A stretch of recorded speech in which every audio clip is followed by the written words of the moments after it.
Hi, thanks for joining the SG Child Show today. Listeners, I'm so happy to have you. Thanks for being so supportive. Thanks for those of you who write in and send messages that the content is bringing you value. And I just want to thank you for your steady, support. Today I have an exciting guest who I'm really looking forward to learning more about and seeing how we can support overall. I have Will Ruddell, and Will, it's so nice to have you here today. Hello, it's nice to be here. My name is William. I'm 33. I have a disease called Neurofibromatosis Type 2. Just a little bit about me. I Yeah. uh, I got ferrets. You're Uh, kidding. no, Will, you're my perfect guest today because I have a teenager who really wants a ferret. So after this, we are going to deep dive on that conversation. there's a lot to talk about there for sure. Great. But, thank you so much for coming and sharing your story today. Let's start from the simplest place. Let's start from the beginning. Tell us about how you found out if this is a condition you're born with and more about it so that I can let my listeners know and so that they can do their own research or support those who may also have the same, life experiences. Yeah, so growing up, my father had a lot of medical issues. When I was like 13, he had spinal cord surgery, his like cervical spine. At the time, there wasn't a whole lot known about NF2, the neurofibromatosis. So the doctors would rush and think it's cancer because they find that you get tumors like along your central nervous system and stuff. So they'd see a tumor and they'd want to react right away. So my dad was obviously worried, had surgery. So like growing up, I knew quite a bit about it. I didn't know for sure that I had anything until I was 26 when I found out that I Oh, had it for sure. But I had grown up like knowing a decent bit about it. His mom also had it. It's a hereditary condition, 50% chance that it passes down. So at the time his mom had it, there was really nothing known about the disease. It's a pretty rare disease, and it's still, something that they're trying to figure out. yeah. And tell me what it's called again. It's called neurofibromatosis type 2. I'm writing there, or I'm typing it. Thank you. Wow. So How it's just yeah, where does it even begin? So you're 26. What type of symptoms started happening that you realized that you needed to figure out? yeah. So well, when I was younger, it's definitely something that was like kind of in the back of my head a lot because I have I don't know. I guess you could probably see that pretty well. You see this like bump here. Yeah.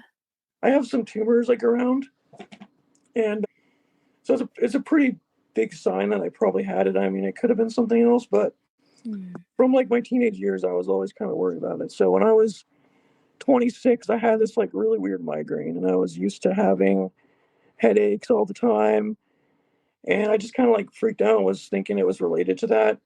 So I went to the hospital. I told them about my dad's disease, so they immediately started. The first thing that they do to diagnose it is do an MRI of your brain because there's you can have NF2 and not have a lot of the different types of tumors. I just happen to have everything that you can have really, but almost always you have the brain tumors. So they did a scan right there at the hospital. I found out I had the brain tumors, which pretty much just confirmed it right there. And that was the start of me. That was in 2019 where I first like started like the whole process of figuring things out like medically. Wow. And how do they start to begin the process? Like, are there, talk to us about what that looks like. I looked up the name. I'm going to put it up here so that my viewers can see if they have the information to look up and know about it. Very rare. Yeah, so it was a lot. At the time I didn't have insurance. At the time, they didn't really You go to the hospital, they just send you around. So I bounced around a couple times. I'm sorry if you hear that at all. There's a ferret playing No problem at all. in a sack over there, so it might get Got it. No, a little no noisy. problem at all. I'm sorry. So they bounced me around a little bit. I got a lot of information. I was advised I really need to get insurance, basically. But they told me, more about the disease. It's a mutation in the NF2 gene. I think it's chromosome 22. Just like causes this issue where you get slow growing tumors.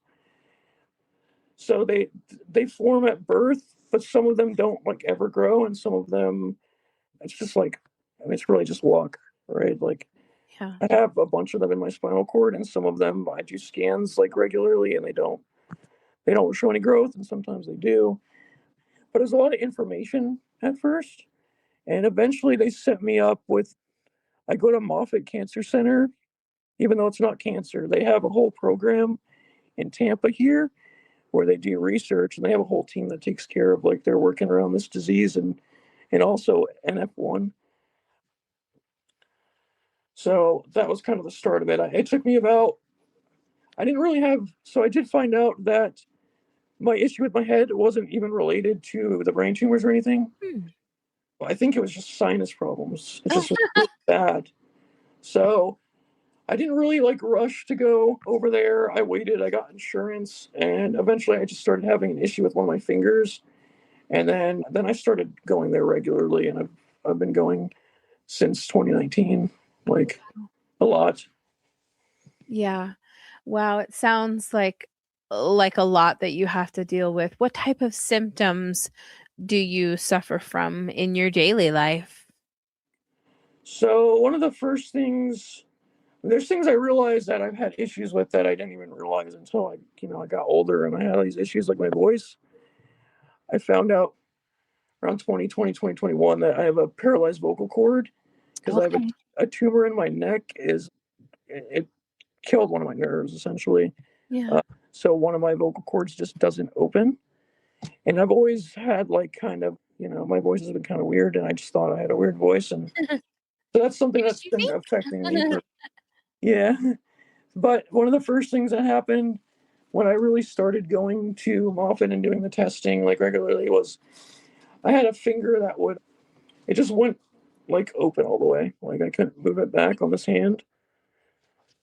So it just started with a finger, and then it became, multiple fingers, and so slowly I've lost some movement in part of my body. That was a lot of what was going on when I first started going there, and why I continued to go there afterwards to figure out what's going on. Yeah.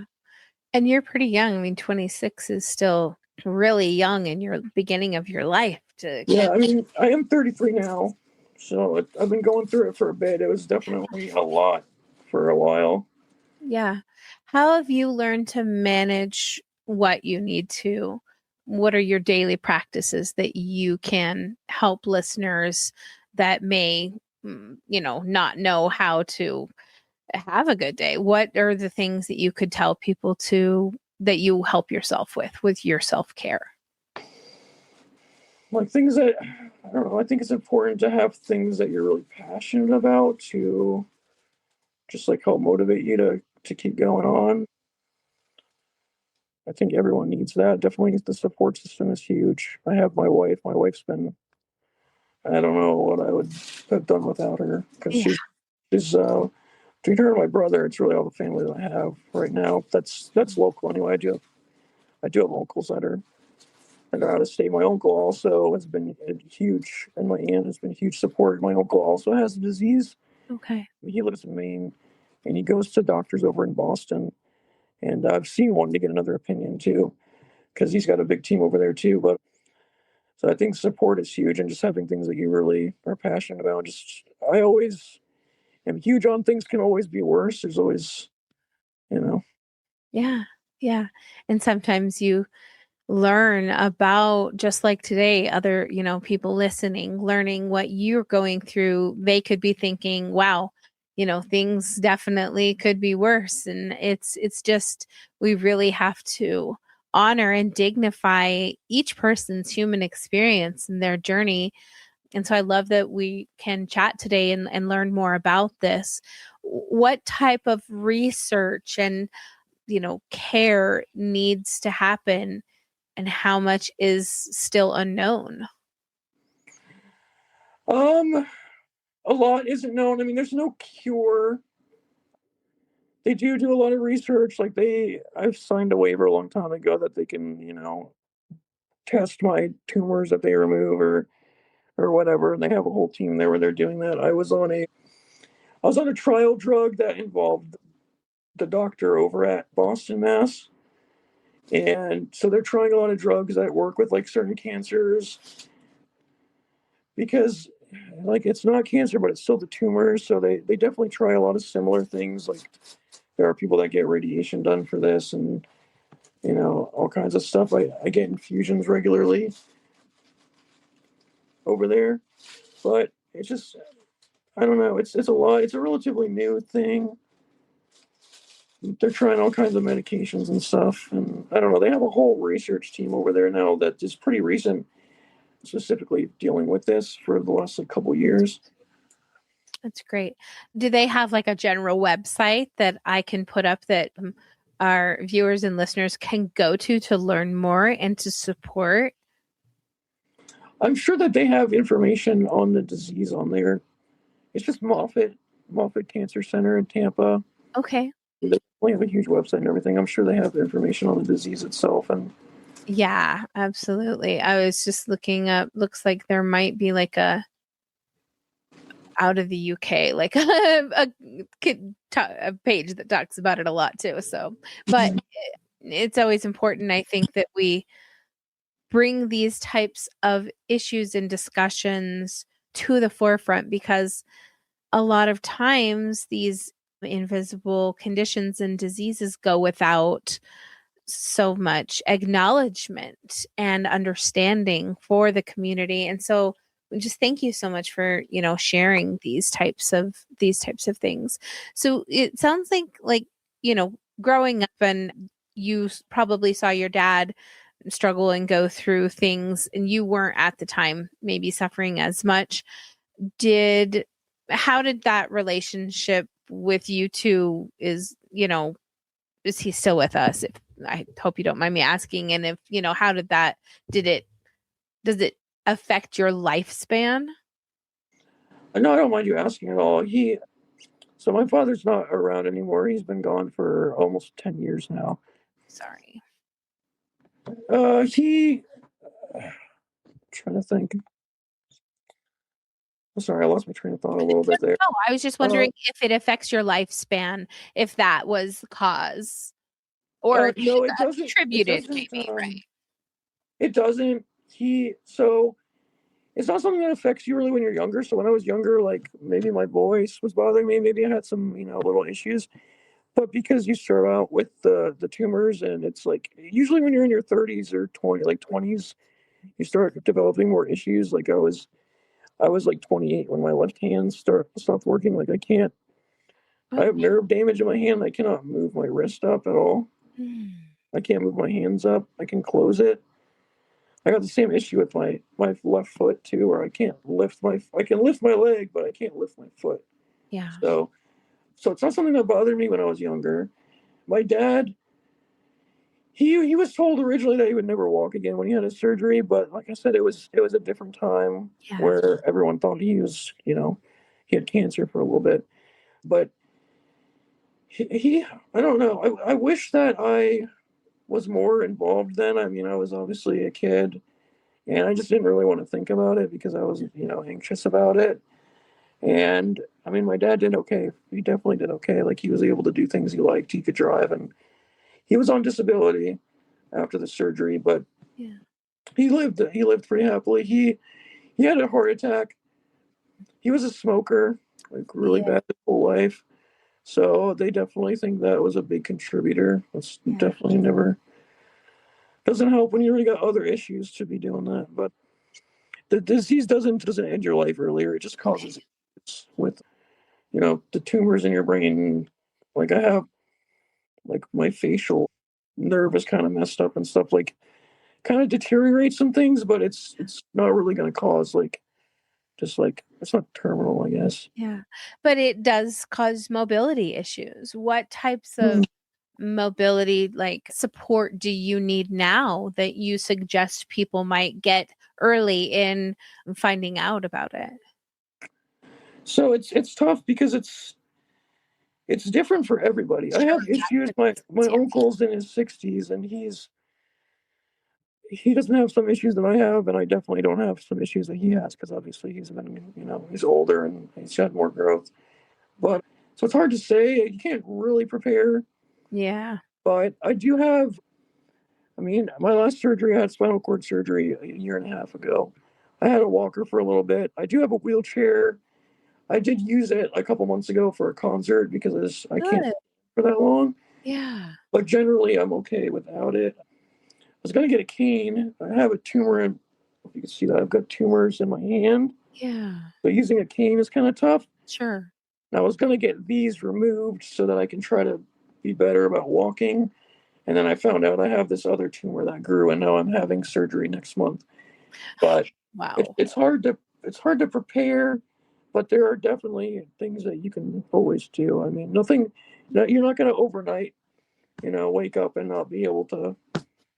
Nothing is quickly acting or whatever. So you can kind of prepare as things progress, but not really Mm. beforehand, I guess. Yeah. This is really great information. I appreciate you being so forward and vulnerable about it. And it's just so it's so hard to know, what so many people are going through. And just by understanding that, this is something that is hereditary and more than just you in your own family line are affected. And that's more reason to get the information, hopefully more research going, and more understanding.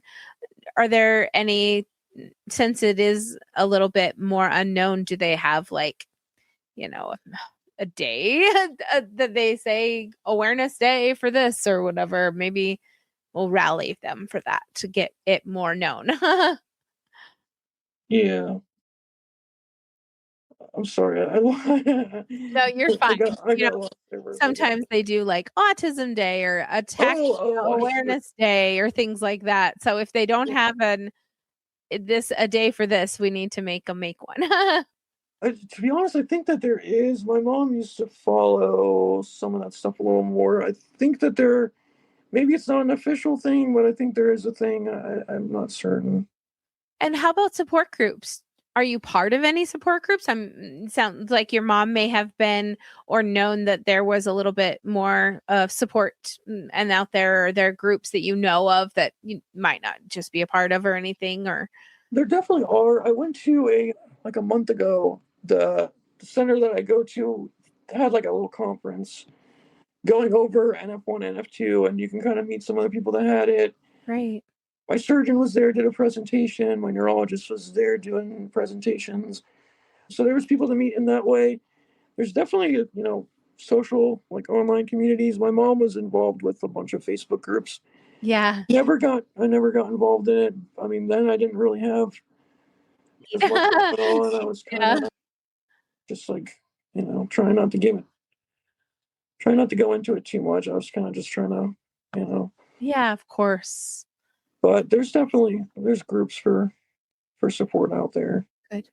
Yeah, because, everyone's different. Some people like to be able to talk about it and, talk about their day or talk about their resources or their, needs or even, lean on somebody for a bad day or something. So it's great to know that there are support groups out there. And there's those other people who maybe aren't so comfortable with groups and don't want to share and things like that. And we need to Yeah. honor everyone in their journey and where they're at. So I completely appreciate that. So those of you who, want more information about neurofibromatosis type 2, NF2, you can go on and, good luck just spelling that out from what I just said. Yeah, Oh, it took a little bit for me to get it. I got it now, that's for sure.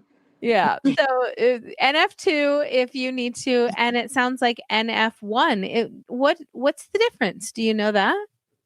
Yeah, so NF1 is essentially the tumors are just like outside of your skin more. Oh. Instead of being like you get like you still get some kind of brain tumors, but they're like more in different areas. Hmm. It causes different kinds of tumors.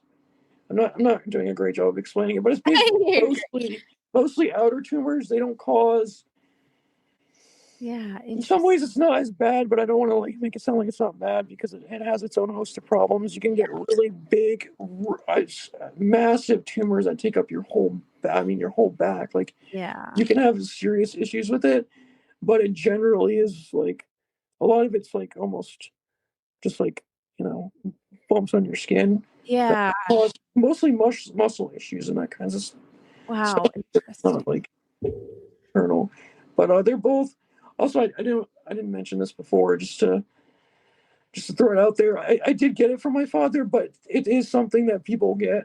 Like it's just Hmm. there's a rare chance. Obviously, you can be born with it. Like somebody somewhere got it first. Yeah, So there absolutely. are people that are going to get it that aren't going to have the history. Mm. Like I had some mental preparation, and Yeah. I got family members and stuff that definitely were helpful in learning and everything. But some people aren't going to know. Blessings in disguise, right? Kind of having that family history and having maybe a bit more support and understanding about what you might have to go through or might be going through. Yeah. So that's fantastic. What can we as a community, how can we help support, you, your family, your community, and the whole general sense? Like, what can we do? Um. And personally, I just like the idea of just spreading the word. I'm happy to be on here talking about it. Good. Personally, I'm doing fine. I just love to talk about it with you guys and just Yeah. Well, and get we're so thankful for going. yeah. And that's where it starts. It's where it starts for a snowball effect of awareness, and then we can turn it into action, after awareness starts. So it all has a beginning, right? And it all has to start from somewhere. So we appreciate that so much from you. What do you see for yourself in the future as far as like advocating? What do you plan on doing? Oh, that's a loaded question. You mean like just in general, like Gonna my keep whole. doing podcasts? You want to write a book about it? Oh, Like, what are your hopes and desires here? I don't know. I mean, I would be open to do something like that. When I went to that conference I mentioned, there's a guy who has NF2 also, and he's right around my age. I'm blanking on his name, but he makes music, and it kind of got me like, it's kind of part of why I reached out and was like interested in this whole thing is because it kind of inspired me a little bit. So I like the idea of doing that. Definitely not much of a writer or anything, but I don't know if there's something I can do. I would like to do it. I don't really have anything like in mind, I guess, in particular. Or That's okay. Maybe I'm giving you the idea, right? Plugging you with the idea. That's great. Oh my gosh. Well, thank you so much. I am so glad that you reached out, and you and Karen, and I just absolutely love Karen and what she stands for and all of her advocacy that she does. And they're just such an incredible family. So I'm really glad that you guys reached out and we were able to do this discussion today. Neurofibromatosis type 2, NF2, is what we're talking about today. You can go look it up and see how you can support, maybe donate to research, and be open to having discussions. If your family might be, going through something and you need support, please look for some support groups or reach out if you need resources. I'm always happy to share them. So, thank you so much, Will. It was so great to get to know you and have you on the show today. thank you. I appreciate you having me. It was really nice talking to you. Yeah, it was nice talking to you too. And I'd love to stay in touch. And, if those ideas come to fruition and any of those things happen, I want to know about it so I can help support and promote it. I appreciate that. Definitely. Definitely. Yeah, thank you. Well, I will be in touch, and yeah, I look forward to learning more about, about this condition and seeing how I can help bring more awareness in the community. So this podcast will be out in just a couple weeks, and you guys will all be able to hear about it and support then. So until then, have a great day, and we'll talk to you soon.